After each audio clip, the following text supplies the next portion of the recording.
Mataji.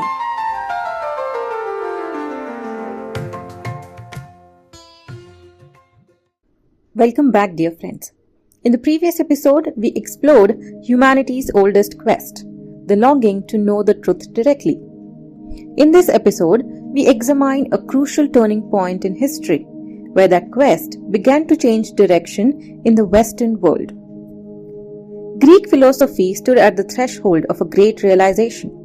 Thinkers like Anaximander spoke of the boundless, strikingly close to the Indian idea of Brahma.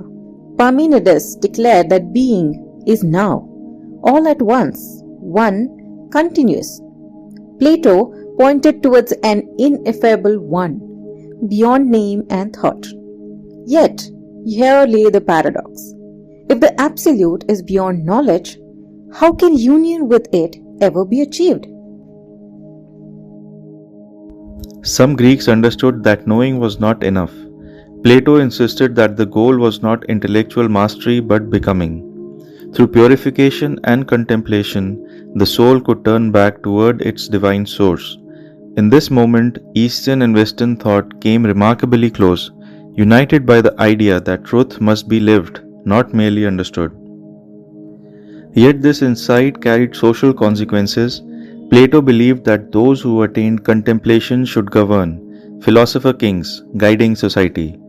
Below them stood those devoted to action rather than realization. The author draws a parallel with ancient India, where contemplatives preceded warriors and administrators. While this structure preserved spiritual authority, it also contributed to social rigidity and stagnation over time. Then came a decisive rupture. With the rise of Hebraic religion, God became personal, providential, and external. Union with the Absolute was no longer possible. Obedience replaced realization. Spiritual truth moved from experience to scripture, from inquiry to belief. What Christ had offered as inner transformation became institutional mediation. The space for experimentation closed, and Western spirituality entered what the author calls a biblical enclosure. This shift deepened with Augustine. Humanity, marked by original sin, could no longer reach perfection directly. The city of God was separated from the city of man, and divine life was placed beyond human reach. Morality and politics were split apart, laying the groundwork for a civilization built on inner contradiction, moral responsibility without inner freedom. Centuries of debate followed. Was man free or predestined, responsible or helpless? Church councils answered by narrowing freedom further, while still demanding obedience. Spiritual inquiry withered under dogma, and the deepest questions remained unresolved. Western metaphysics reached an impasse, unable to reconcile human limitation with divine expectation. From this crisis emerged three responses.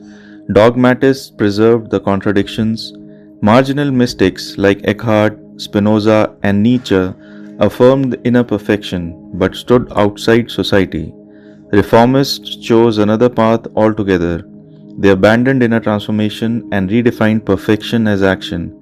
Doing replaced being, achievement replaced realization.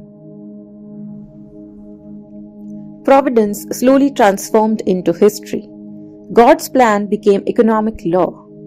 Hegel, Marx, and Adam Smith each claimed that individual actions unknowingly served a higher necessity.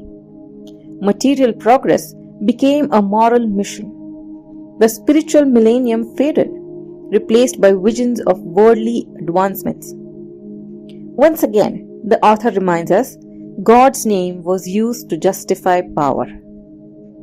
And so we arrive at the modern world, rich in action, poor in meaning. The East preserved the possibility of inner realization. The West redirected perfection into history and development. In our next episode, we will ask the most important question of all. Can these two paths meet again? And can humanity recover the lost dimension of becoming?